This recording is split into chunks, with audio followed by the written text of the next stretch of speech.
Chapter 14. Sir Owain landed like some hero of a chanson come to earth. His exploits had not required much effort of him. While buzzing around in the middle of the Wurzgor air fleet, he had even heated water over a brazier and shaved. Lithely now he walked, head erect, mailcoat shining, red cloak aflutter in the wind. Sir Roger met him near the nightly tents, battered, filthy, reeking, clotted with blood. His voice was hoarse from shouting. "My compliments, Sir Owain, on a most gallant action." The younger man swept him a bow, and changed it most subtly to Lady Catherine's, as she emerged from our cheering throng. "I could have done no less," murmured Sir Owain, "with a bowstring about my heart." The color mounted to her face. Sir Roger's eyes flickered from one to another. Indeed, they made a fair couple. I saw his hands clench on the haft of his nicked and blunted sword.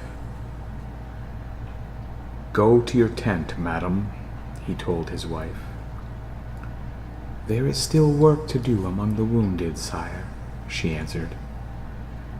"You'll work for anyone but your own husband and his children, eh?" Sir Roger made an effort to sneer, but his lip was puffy where a pellet had glanced off the visor of his helmet. "Go to your tent, I say." Sir Owain looked shocked. "Those are not words to address a gentlewoman with, sire," he protested. "One of your plinking roundels were better," grunted Sir Roger. "Or a whisper to arrange an assignation?" Lady Catherine grew quite pale. She took a long breath before the words came. Silence fell upon those persons who stood within earshot. "I call God to witness that I am maligned," she said. Her gown streamed with the haste of her stride. As she vanished into her pavilion, I heard the first sob. Sir Owain stared at the Baron with a kind of horror. "Have you lost your senses?" he breathed at last. Sir Roger hunched thick shoulders, as if to raise a burden. "Not yet. Let my captains of battle meet with me when they've washed and supped.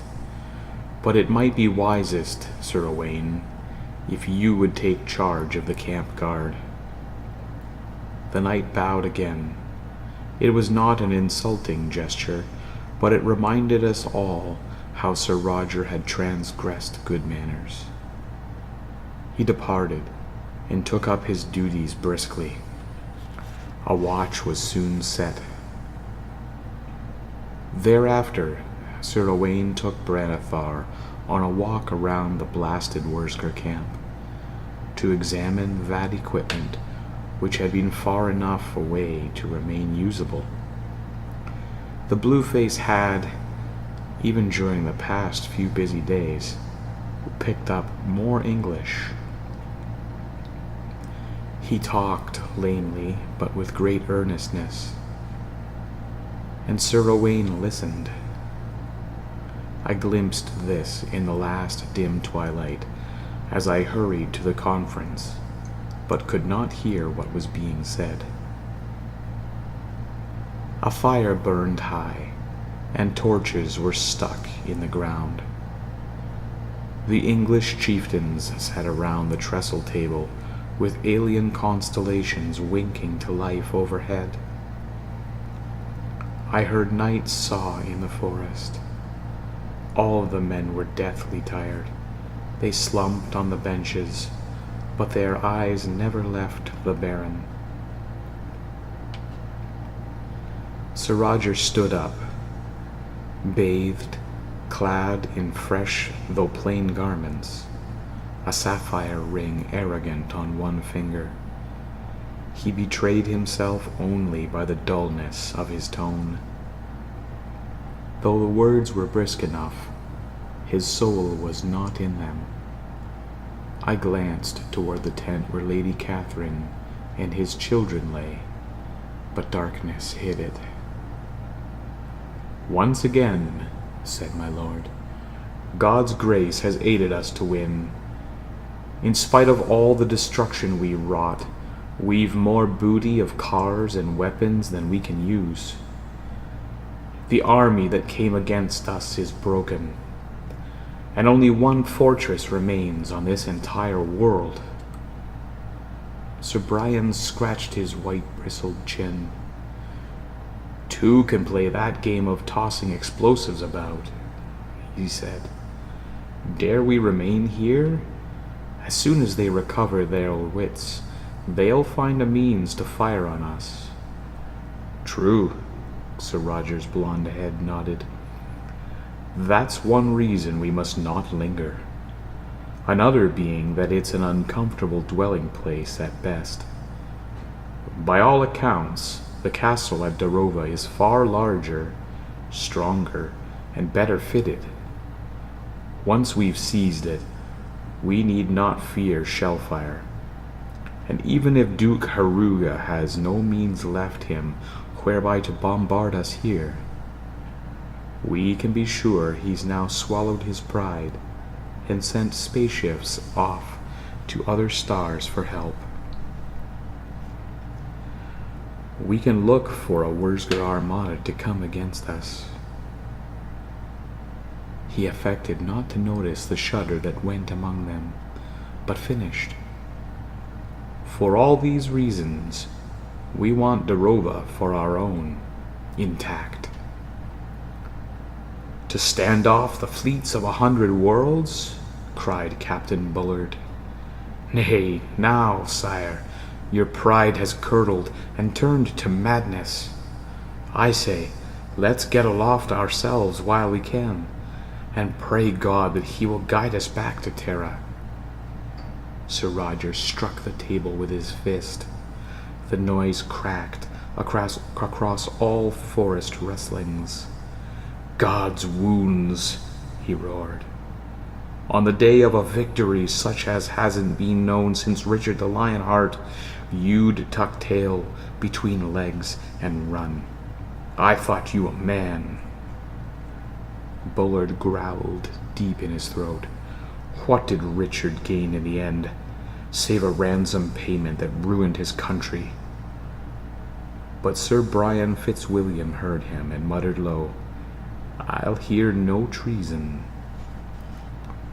Bullard realized what he had said, bit his lip, and fell silent. Meanwhile, Sir Roger hastened on. "The arsenals of Darova must have been stripped for the assault on us. Now we have nearly all which remains of their weapons, and we've killed off most of its garrison. Give them time, and they'll rally. They'll summon Franklins and yeomen from all over the planet and march against us. But at this moment, they must be in one hurly-burly. The best they'll be able to do is man the ramparts against us. Counterattack is out of the question." "So, shall we sit outside Darova's walls till their reinforcements come?" jibed a voice in the shadows. "Better that than sit here, think you not?" Sir Roger's laugh was forced, but a grim chuckle or two responded. And so it was decided. Our worn-out folk got no sleep. At once they must start their toil by the brilliant double moonlight. We found several of the great transport aircraft, which had only been slightly damaged, being on the fringes of the blast. The artisans among our captives repaired them at spear point. Into these we rolled all the weapons and vehicles and other equipment we could. People, prisoners, and cattle followed. Well before midnight, our ships had lumbered into the sky, guarded by a cloud of other vessels, with 1 or 2 men aboard each. We were none too soon. Hardly an hour after our departure, as we learned later, unmanned flyers loaded with the strongest explosives rained down upon the site of Gantarath. A cautious pace through heavens empty of hostile craft brought us over an inland sea. Miles beyond it, in the middle of a rugged and thickly forested region, we raised Darova. Having been summoned to the control turret to interpret, I saw it in the vision screens, far ahead and far below, but magnified to our sight. We had flown to meet the sun, and dawn glowed pink behind the buildings. These were only 10 low, rounded structures of fused stone, their walls thick enough to withstand almost any blow. They were knitted together with reinforced tunnels. Indeed, nearly all that castle was deep underground, as self-contained as a spaceship. I saw an outer ring of gigantic bombards and missile launchers poke their snouts from sunken emplacements, and the force screen was up, like Satan's parody of a halo. But this seemed mere trimming on the length of the fortress itself. No aircraft were visible save our own. By now I, like most of us, had had some instruction in the use of the far speaker. I tuned it until the image of a Wurzgor officer appeared in its screen. He had obviously been trying to tune in on me, so we had lost several minutes. His face was pale, almost cerulean, and he gulped several times before he could ask, "What do you want?" Sir Roger scowled, bloodshot, dark-rimmed eyes, in a face whose flesh seemed melted away by care, and gave him a frightful appearance. I, having translated, he snapped, "Haruga. We shall not surrender our Grath. He told us so himself." "Brother Parvis, tell that idiot I only want to talk to the Duke. A parley. Haven't they any idea at all of civilized custom?" The Wurzger gave us a hurt look, since I told him my lord's exact words, but spoke into a little box and touched a series of buttons. His image was replaced with that of Haruga. The governor rubbed sleep from his eyes and said with forlorn courage, "Don't expect to destroy this place as you did the others. Darova was built to be an ultimate strong point. The heaviest bombardment could only remove the above-ground works. If you attempt a direct assault, we can fill the air and the land with blasts and metal." Sir Roger nodded. But how long can you maintain such a barrage? He asked mildly. Haruga bared his sharp teeth. Longer than you can assault, you animal. Nonetheless, Sir Roger murmured, I doubt if you're equipped for a siege. I could find no Wurzger term in my limited vocabulary for that last word, and Haruga seemed to have trouble understanding the circumlocutions by which I rendered it. When I explained why it took me so long to translate, Sir Roger nodded shrewdly. I suspected as much, he said. Look you, Brother Parvis, these starfaring nations have weapons nigh as powerful as St. Michael's sword. They can blow up a city with one shell and lay waste a shire with 10. But this being so, how could their battles ever be prolonged? Eh? Yon castle is built to take hammer blows, but a siege? Hardly. To the screen. I shall establish myself nearby, keeping watch on you. At the first sign of life from your castle, I'll open fire, so 'twere best that your men stay underground all whiles. At any time you wish to surrender, call me on the far speaker, and I'll be pleased to extend the courtesies of war. Haruga grinned. I could almost read the thoughts behind that snout. The English were more than welcome to squat outside till the avenging armada came. He blanked the screen. We found a good campsite well beyond the horizon. It lay in a deep, sheltered valley, through which a river ran clean and cold and full of fish. Meadows were dotted throughout the forest. Game was abundant. And off-duty, our men were free to hunt. For a few of those long days, I watched cheer blossom fresh among our people. Sir Roger gave himself no rest. I think he dared not, for Lady Catherine left her children with their nurse, and walked among bowers with Sir Owain.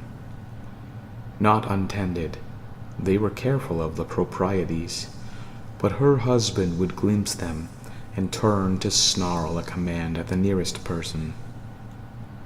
Hidden away in these woods, our camp was safe enough from shell fire or missiles. Its tents and lean-tos, our weapons and tools, were not a large enough concentration of metal to be sniffed out by one of the Wurzger magnetic devices. Such of our aircraft as maintained watch on Darova always landed elsewhere. We kept trebuchets loaded in case any activity were revealed about the fortress. But Haruga was content to wait passive. Sometimes, a daring enemy vessel passed overhead, having come from some other spot on the planet, but it never found any target for its explosives, and our own patrol soon forced it away. Most of our strength, the great ships and guns and war wagons, were elsewhere all this time. I myself did not see the hunting Sir Roger undertook.